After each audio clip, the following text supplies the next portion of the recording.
Stephen King is probably one of the most talented writers of all time. His talent has been internationally recognized with his masterpieces, such as It and The Redemption of Shawshank.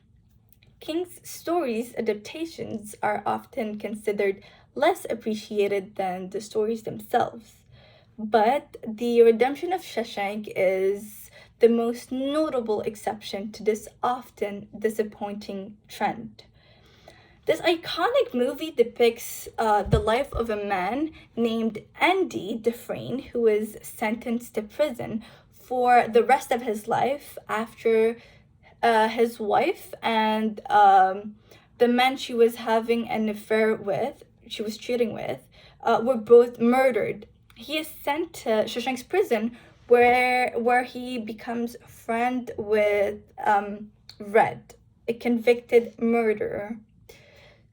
In my opinion, the significance of this movie comes from the way it illustrates the power of hope, one of the most important themes of this movie.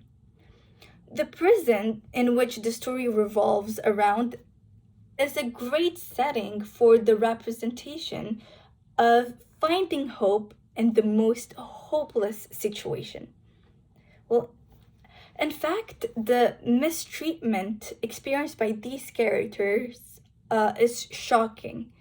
In this environment where there's no love and you must continuously fight for your life, and where the guards have no trouble using violence to establish control over prisoners, Andy still manages to stay hopeful despite his terrible condition. Um, he's his sense of hope is what keeps him composed as he plans his escape for decades. He views he views hope as a concrete aspect of his mentality in prison and has no intention of losing that part of him while receiving that inhuman treatment that awaits him.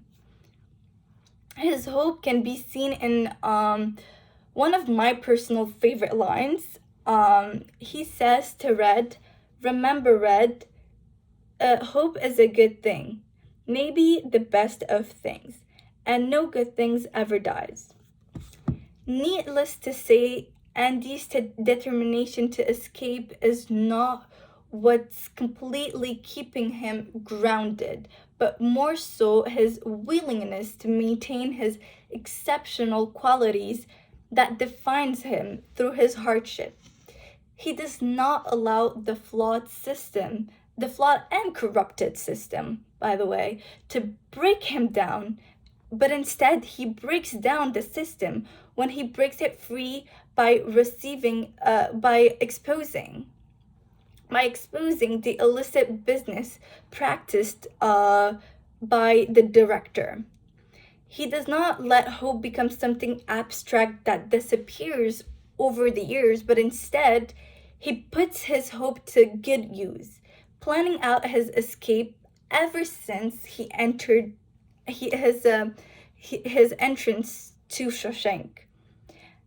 Andy won't allow the prison to deprive him of his humanity, dignity, and self-governance, proving that the institution can never really control him.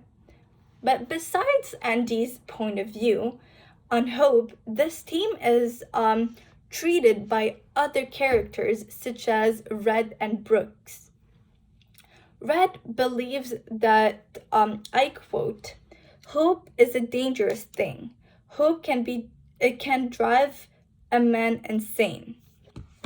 In fact, through his behavior, we can see that Red has accepted that he is a criminal, and he has no hope to a better future.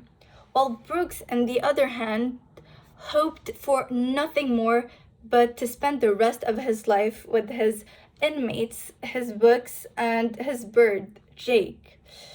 Once his hope has been destroyed, he has been destroyed with it as well. Unlike Red, Brooks simply hopes to live an institutionalized life. To conclude, in my opinion, Andy was able to clarify, to clarify how hope can be a good thing through his optimism, redemption in his mind, but also in the earned freedom to his true life. Indeed, some people feel trapped, whereas others simply feel safe where they are. But however, this movie made me realize that it is possible to curve our way around. Hope is a life-changing magic, but magic does not happen overnight. Thank you, and have a nice day.